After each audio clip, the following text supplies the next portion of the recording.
Hi, Sean Huckster here again. I've been collecting Mighty Max figures now for a little bit, for about a month or so, and in that short month I've gotten 12 of the Doom Zones and about 8 or 9 of the horror heads, and this is the first horror head I bought.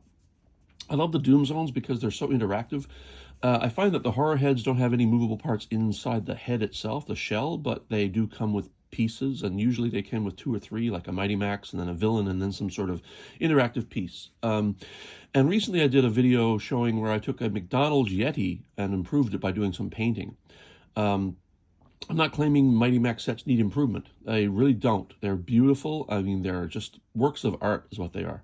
But there are a few times when I say, this could be a little bit better. And while I'm not advocating improving these, I will say that this is the Skull Warrior, as it was called in the US. And it's like obviously it's like a werewolf sort of character with a partial cyber skull. And what this has is there's a bolt coming out the side, looks very kind of Frankenstein-like it's definitely a cyborg of some kind. And inside what you get is, obviously the eye here is very cool, you can see. And one of the beautiful parts about Mighty Max is that things like the eyes and exterior parts like this bolt actually come from inside pieces, which is like a unique and wonderful aspect of Mighty Max, which others have stolen, but let's face it, they invented it. So here's the Skull Warrior. I'm going to open it up.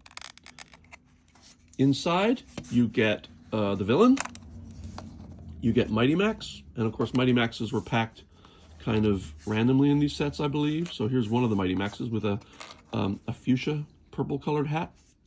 One of the early Mighty Maxes where he's slightly childlike. And inside you've got this wonderful cyber factory floor. You got robot parts on the ground.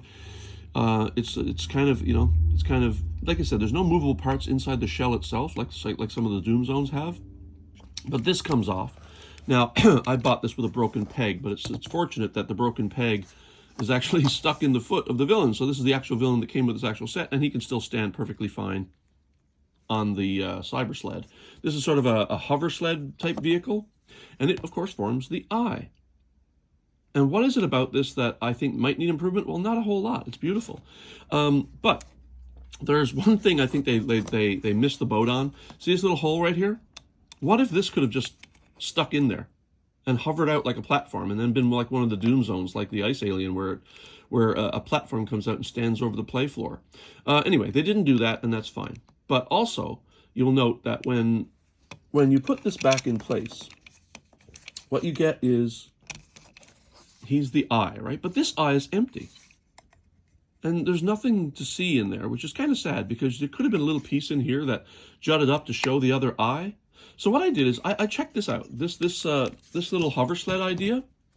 There's a slot here, and I'm thinking, wait a second, where this fits, there was a perfect opportunity to put another eye here to go out through this eye. So what I did is I used my 3D printer and I created a little tiny piece. This is a simple FDM print, so it's not very detailed. And I actually made a little console here so I could put a sticker there maybe. And then on the bottom I painted red, and then I put these little spheres on here. And these are little spheres I got on Amazon. And they're little dewdrops meant to go on like flowers and stuff, and they come in different sizes, and they really have beautiful refractive property. And they come in like 4 different sizes. So the smallest one I found fits nicely onto these stalks that I created. So you can see there are these translucent or transparent stalks, and you can't even see the red there until you look down. The refractive property is awesome. And now what I thought is, if I could slot this into place here, and this could then be, like a console when Mighty Max stands in here. It's like an operational console. So I could make it a little bit taller too, because there is some room for it. And now, when I place this inside the Skull Warrior's head and place it properly, and close it, look what you see. Another eye, a nice refractive eye with a red center. And now you see it kind of looks more menacing to me.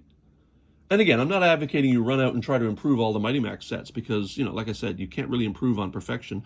I do believe that this is a little better. Now you see this eye is here, and here's the post. So the other eye is down here, but there is room. So to make it symmetrical and make it maybe, they could be like hover attitude jets or something. Either way, it works to fit one eye in the eye hole And he looks really menacing. Doesn't he look mean? Anyway, that said, it doesn't harm in any way the Mighty Max set. Mighty Max still fits in place.